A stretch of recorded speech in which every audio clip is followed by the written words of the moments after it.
कि कृष्ण चले गए, उसी समय जो इसने घास मुंह में दबाई थी, आज भी वैसे ही घास दबी हुई है, इसने मुंह नहीं चलाया है।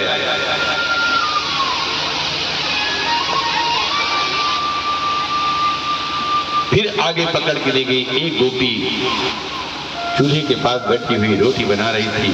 कहा, ये जब से गए हैं तब से इसी जगह बैठी हुई है, यहां से उठी नहीं है। ये बछड़े देख रहे हो, जब से इनके कान में आवाज पड़ी है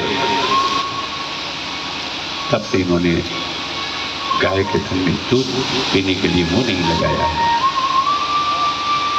ये स्थिति देख करके उद्धव का सारा ज्ञान भूल गया, सारे ज्ञान का अभिमान भूल गया। वहां से लौट करके आते हैं, कहते हैं, कन्हैया तू बड़ा निष्ठुर है, बहुत कठोर है। 3 दिन की वादा करके भी तू वहां नहीं गया, तो इतने कठोर कैसे हो सकता है? कन्हैया समझ गए, जो कहे थे कि मैं तुरंत लौट आऊंगा, वो उद्धव जी 6 महीने बाद लौटे थे।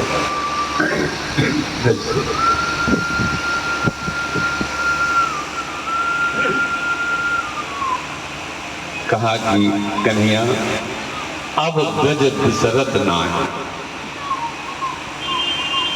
उद्धव जी कहते हैं, कन्हैया यदि मेरा पुनर्जन्म हो, यदि मेरे इसके बाद जो जन्म हो, तो मैं चाहता हूं कि ब्रज का बालू का एक कण बन करके ही मैं आ जाऊंगा।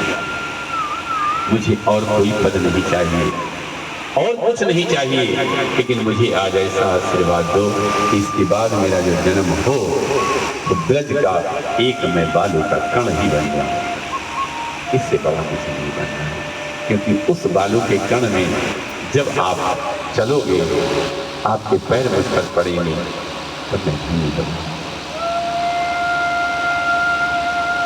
आज उद्धव का सारा ज्ञान भूल गया, प्रेम के आगे कुछ भी नहीं है।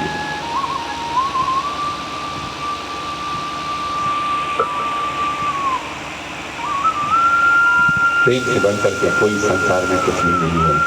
प्रेम से आप सब कुछ जीत सकते हो, सब कुछ पा सकते हो। जो जोर जबरदस्ती से कुछ आपको नहीं मिल सकता, वो आपको प्रेम से मिल सकता है। प्रेम में वो ताकत है।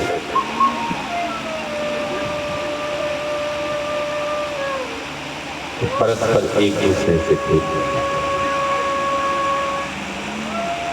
हम विरोध करें, सिर्फ इसका विरोध करें, सबको सब में तो वही परमात्मा रहता है। आगे जरासंध जो कंस का ससुर था,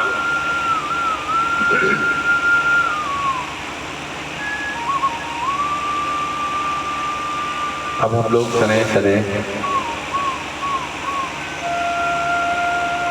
जिस शादी में आने के लिए आप लोग तैयार होके आए हैं, उस बारात में भी शामिल होने के लिए धीरे धीरे हम लोग अग्रसर होते हैं।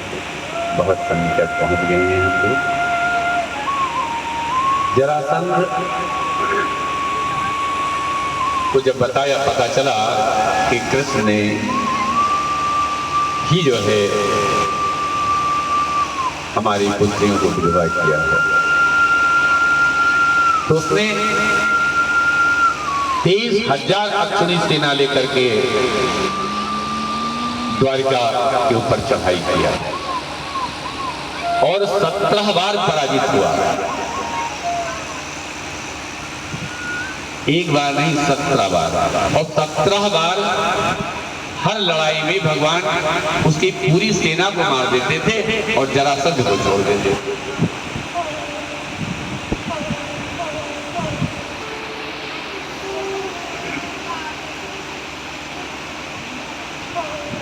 जरासंध अब की बार नारद जी पहुंच गए।